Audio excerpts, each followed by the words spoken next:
Querido Jesus, lerei agora as páginas da tua vida, que elas me levem a te amar cada vez mais e que tuas palavras firam o meu coração e me levem a mudar de vida. O evangelho de hoje é o evangelho de São Mateus, capítulo 25, versículos 31 a 46. Naquele tempo disse Jesus a seus discípulos: Quando o Filho do Homem vier em sua glória, acompanhado de todos os anjos, então se assentará em seu trono glorioso.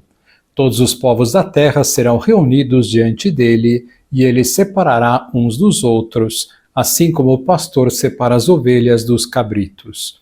E colocará as ovelhas à sua direita e os cabritos à sua esquerda.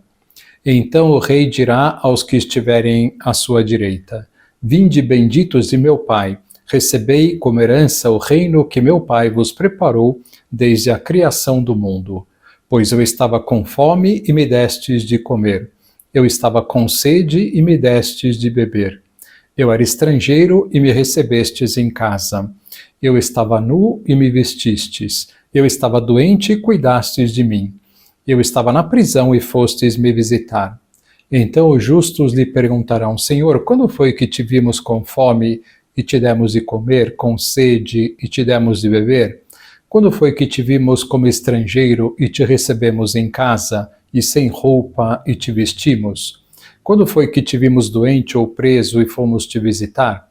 Então o rei lhes responderá: Em verdade eu vos digo que todas as vezes que fizestes isso a um dos menores dos meus irmãos, foi a mim que o fizestes. Depois o rei dirá aos que estiverem à sua esquerda: Afastai-vos de mim, malditos. Ide para o fogo eterno preparado para o diabo e para os seus anjos. Pois eu estava com fome e não me destes de comer. Eu estava com sede e não me destes de beber. Eu era estrangeiro e não me recebestes em casa.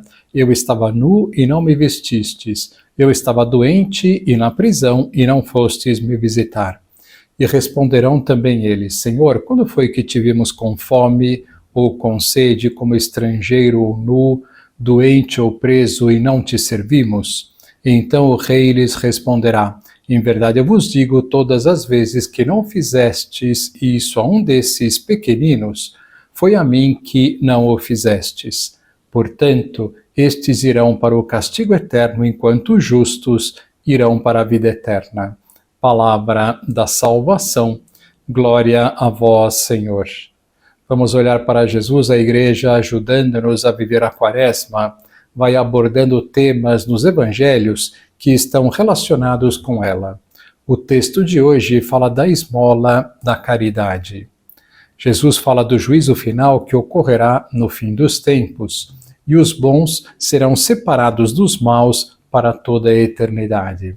Os bons, os que se salvarão, Jesus diz que foi porque eu estava com fome e me destes de comer, eu estava com sede e me destes de beber, eu era estrangeiro e me recebestes em casa, eu estava nu e me vestistes, eu estava doente e cuidastes de mim, eu estava na prisão e fostes me visitar.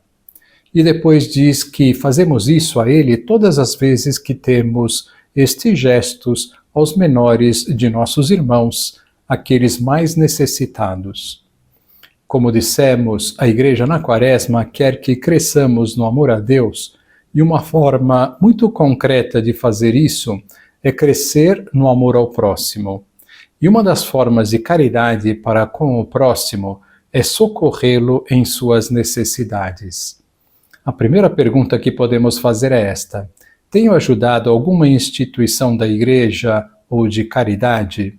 Sou generoso nesta contribuição?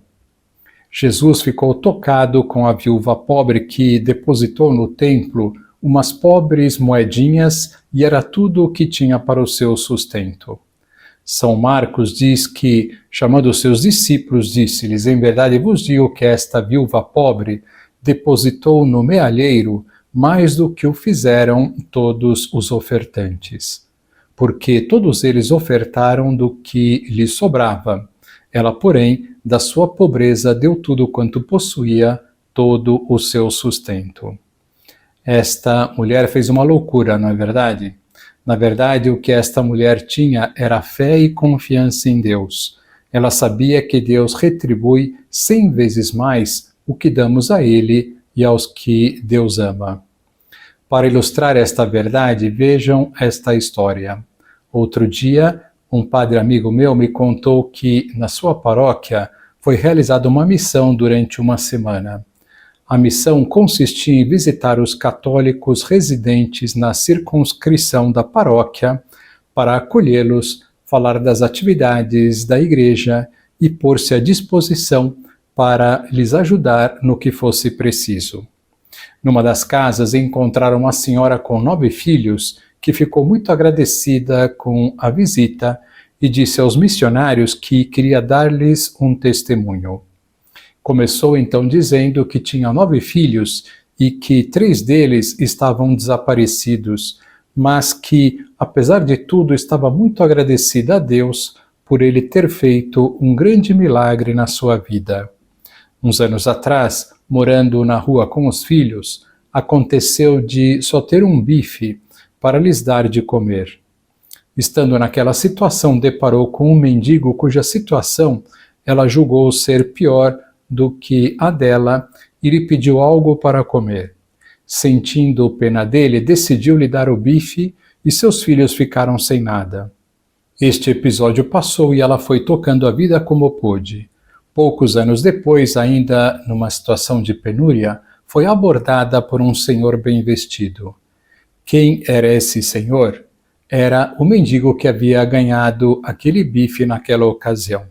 Este senhor conseguiu sair da indigência e se tornou um empresário, então estava ali para agradecer à senhora aquela atenção que recebera e também para ajudá-la materialmente. De fato, ele a ajudou conseguindo para ela uma casa e oferecendo emprego na sua empresa para o filho mais novo. Que impressionante é esta história! Como Deus não se esquece de nenhum gesto de generosidade que fazemos a Ele e aos seus filhos.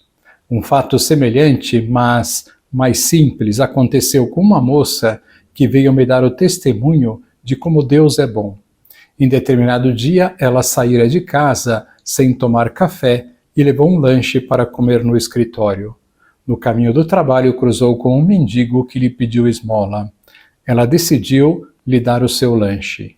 Já despreocupada com isso, eis que, no meio da manhã, uma pessoa do escritório, de modo inusitado, aproximou-se dela e lhe ofereceu um sanduíche.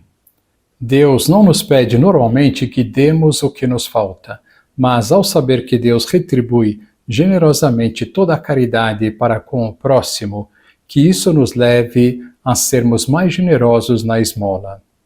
Quanto a dar esmolas na rua, o que muitas pessoas fazem é ter algo no carro como paçocas, pés de moleque, pacotes de biscoito ou mesmo roupas usadas para dar aos pobres. Que esta quaresma seja ocasião para crescermos na caridade e, consequentemente, no amor a Deus. Agora vos dou a bênção para este dia. A bênção de Deus Todo-Poderoso, Pai, Filho e Espírito Santo, esteja sempre convosco e permaneça para sempre. Amém.